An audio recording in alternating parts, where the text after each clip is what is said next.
So I just finished making my protein, and this is what the kiddos are doing. Cannon just finished eating. Happy little baby today. And now it's time to put away all the laundry while Kaya sits in my laundry baskets and watches Zootopia for the 20th time this week.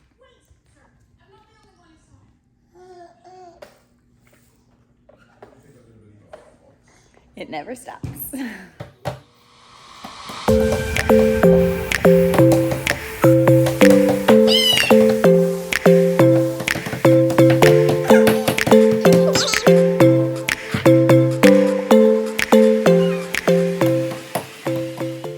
I finally just put Cannon to sleep, and now I have to do all the things. I just finished filming a reel, actually, for Adore Me, this super cute set. You can check out my Instagram if you want to know more about it. Super comfy. And then also talking about 5 things you never knew, or basically 5 things that I wish I knew before I started breastfeeding, and 5 things that a lot of people don't know. So until you are a mom, and the more kids you have, the more you realize how important these things are, and no one tells you. One of them is about the clothing you wear. So that's kind of tying in my Adore Me to that, but I need to make my bed again. I don't do this often enough. It's just there's not enough time in the day. There's really not enough time. I wish there was. But you're going to sit here with me while I do it really fast. It's nothing fancy. Trust me. I need to get it done. It makes me feel more productive and my day off to the best start as I possibly can. Oh, here's a cool little knee pillow. If you guys are looking for a knee pillow. My husband actually stole that from me. I got it when I was pregnant, and I don't think I used it one time, actually. He found it and stole it, but it's all good. I used a body pillow, which really helped. I still use it. I put it in between my knees. Very helpful. It just helps your back, helps your hips. This is the one I use. It's from Medela. There's so many different ones. I like this one just because it folds really easily. But you can do whatever works for you. This is still our winter duvet that's on the bed. I need to get that changed out just because it's been like, it's been like 95 for the past week. It's crazy. It's still spring and it feels like summer, so hopefully that doesn't mean the summer is going to be really hot, because currently I'm sweating right now. Yeah, I feel like I'm in a sauna. Not great. So I'm going to finish making my bed, and then we're going to go into all the things breastfeeding, so stay tuned.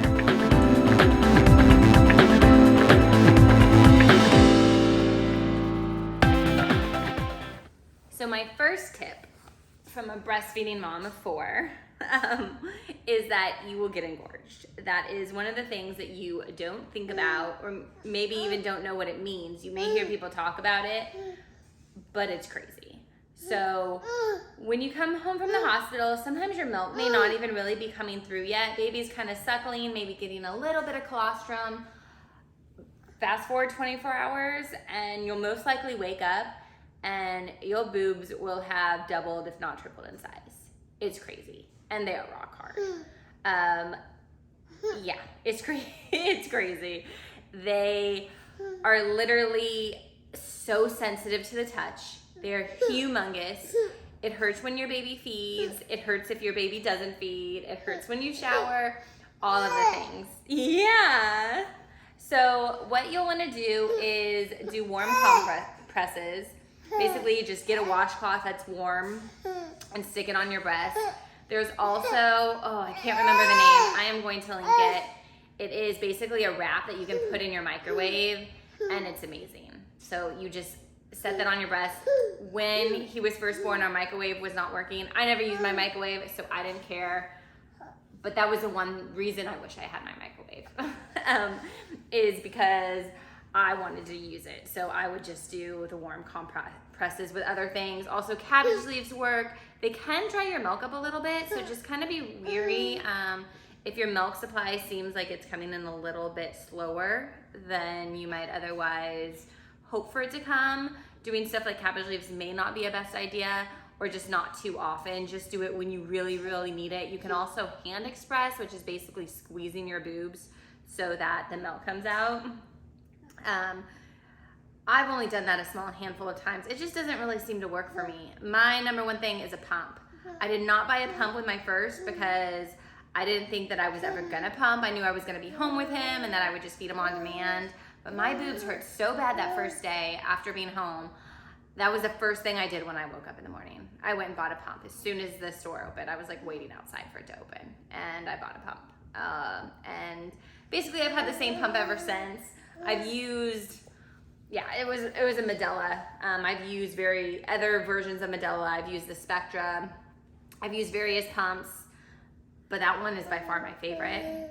Maybe just because I know it so well, but it works great. We'll talk about pumping in a whole other video. There's a lot that goes into that as well. And then a hand pump can work too. The thing with a hand pump is you can only do one breast at a time. So maybe while you're feeding baby on one side, you can start doing the hand pump on the other.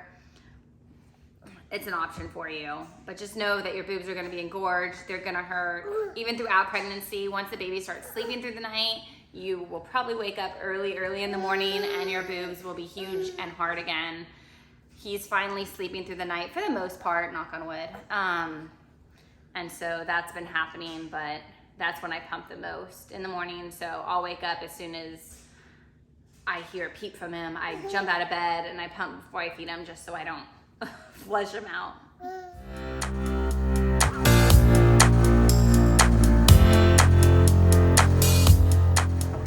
Another thing that you may not know is that your nipples will bleed. Not if, they will.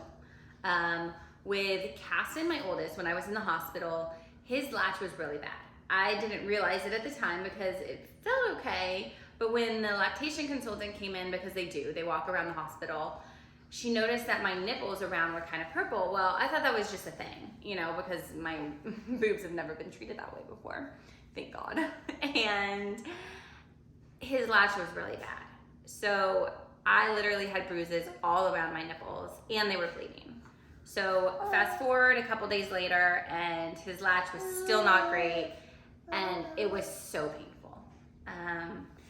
Usually I would say for the first 30 to 60 seconds of all your feeds in the beginning, for this first 2 weeks potentially, they're gonna hurt. For some it's excruciating, but if you can just get through that, it should feel okay, unless the latch isn't great, which again, whole other topic. We'll talk about breastfeeding in regards to the latch and all the things you're gonna feel, but just know that your nipples will bleed.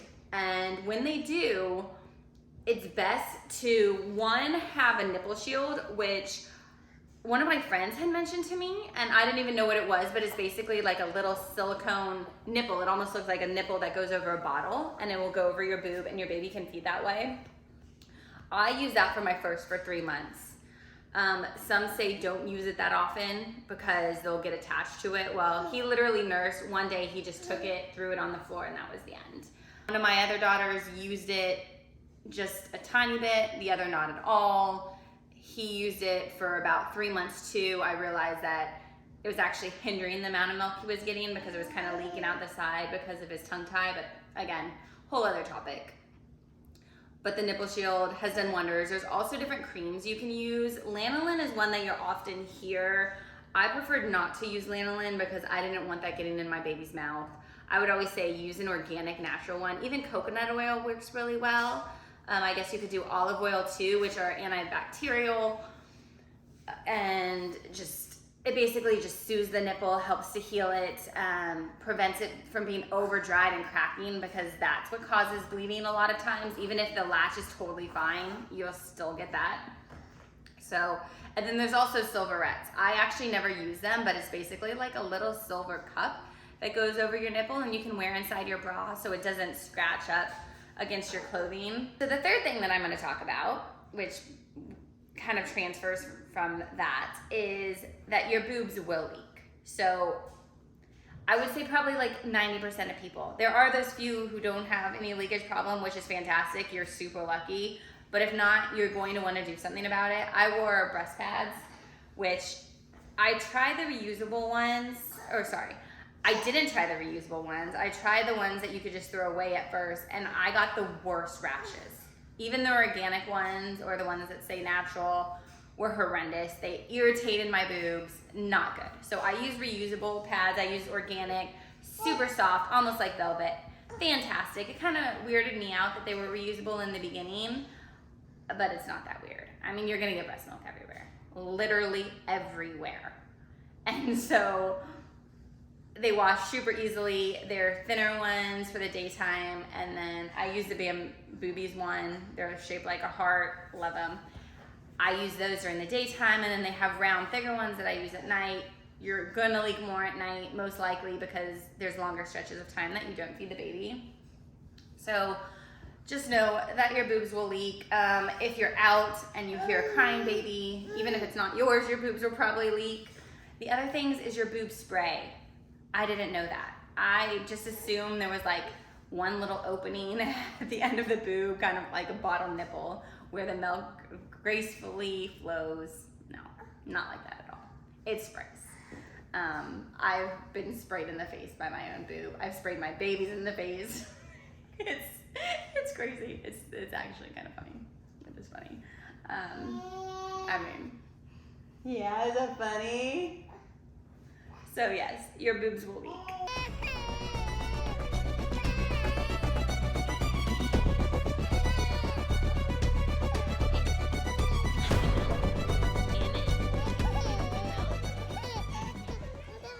And then I also want to talk about clogged ducts. So you will get clogged ducts, and you know when it happens. If you haven't had them, again, you are so lucky, but it's probably coming.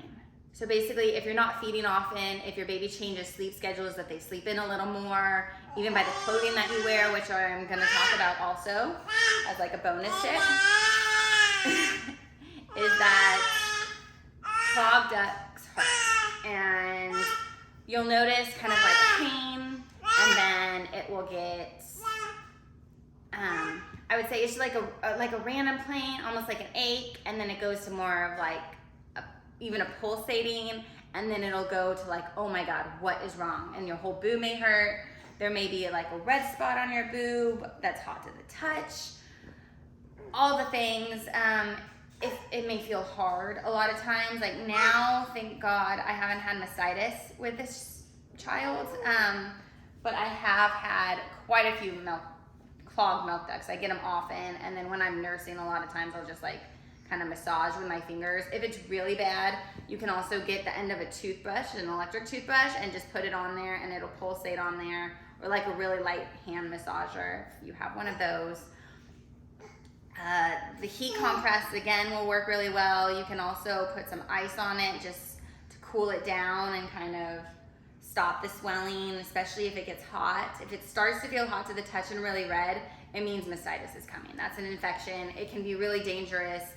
I've had it so bad that I had the chills. I was hot and cold. You get night sweats. It's something awful. So that's something you really want to watch out for. When my oldest, Caston, was about 9 months, I think he bit my nipple really hard and ended up, his teeth went through it. It was bleeding every single time he fed. It would reopen, and I got mastitis really bad then, and I got I don't remember the name of it. You have to go to it's a compound pharmacy, and they give you this special cream or whatever that you put on it to help. But because of that, I couldn't feed on the side that the cut was, and my boob ended up getting so big, and it was super, super engorged. I mean, like bigger than his head. It was huge.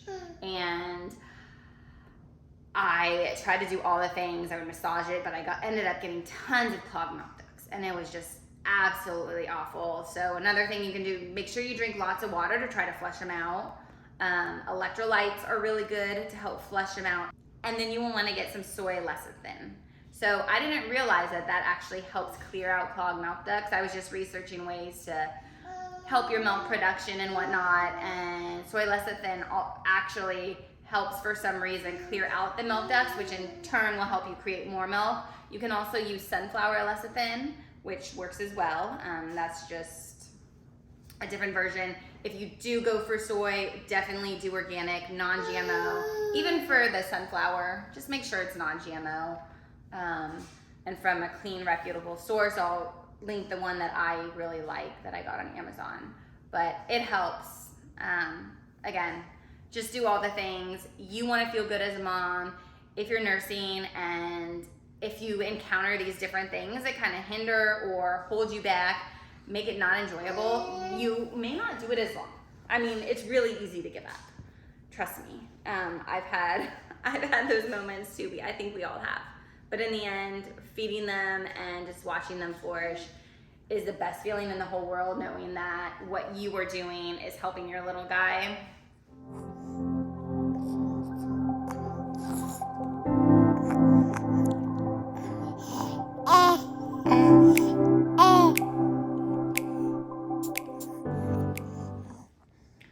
All right, and finally, I want to talk about what you eat and how that will affect your baby's sleep. So that's not something that I realized.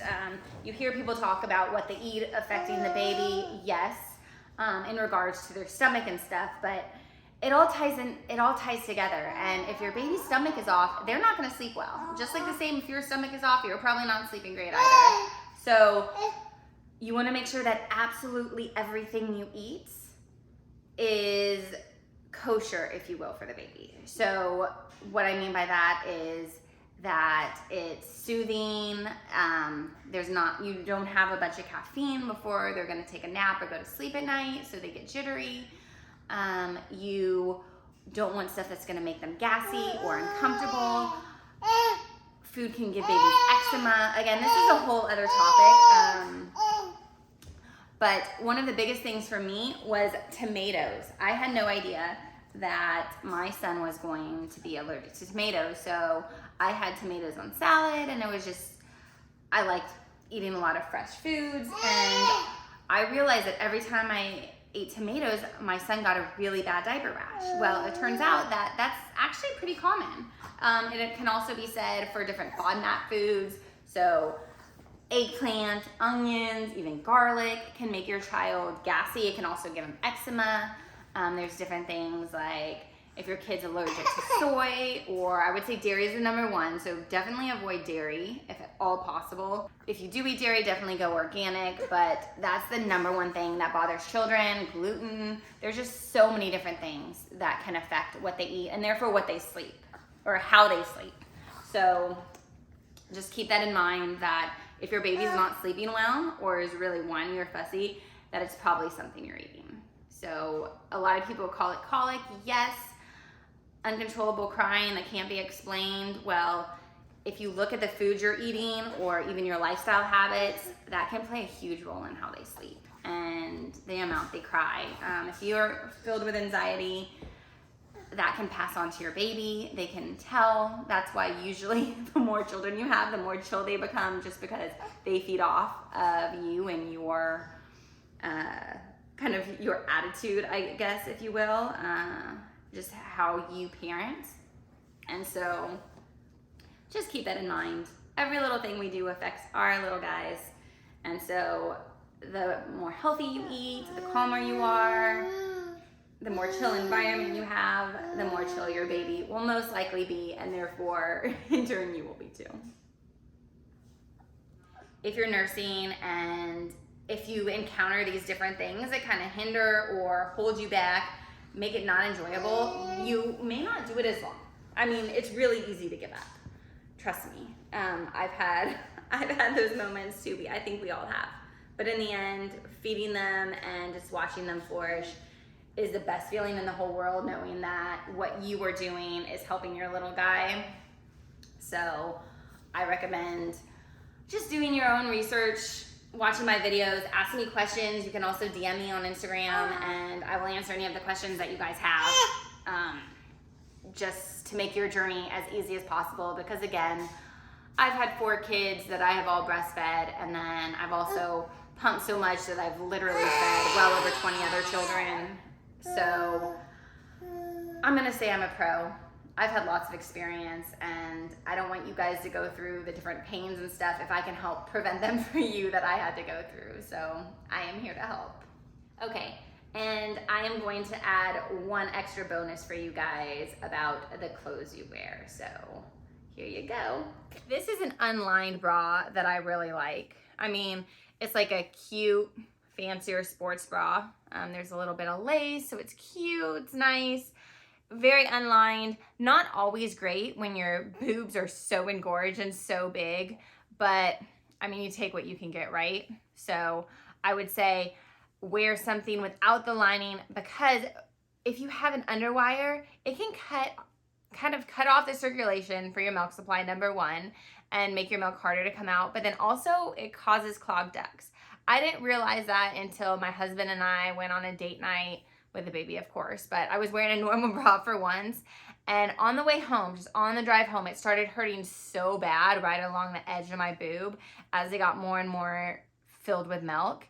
And I ended up having mastitis because of it. I mean, something so silly, couple hours, it was nuts. So there you go. And then this bra is actually from Adore Me too. This one is from Bella Bum Bum, how do they say it? Bella Bum Bum. And it's kind of Adore Me's sister maternity brand. This is actually for nursing, although you don't have to wear it when you're nursing, but it's more like a sports bra style. Also really cute, super comfy. The elastic is a little bit thicker on the bottom, so it can hold up your boobs a little bit more.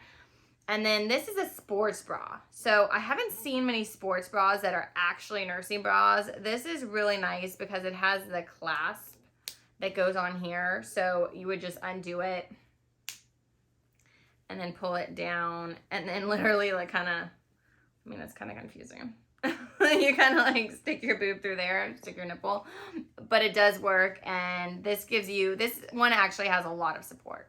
So this is like a high impact sports bra, and it gives you a lot of support. And then the other one, let me show you. So this is an example that I was showing you earlier, my Adore Me set that's really cute.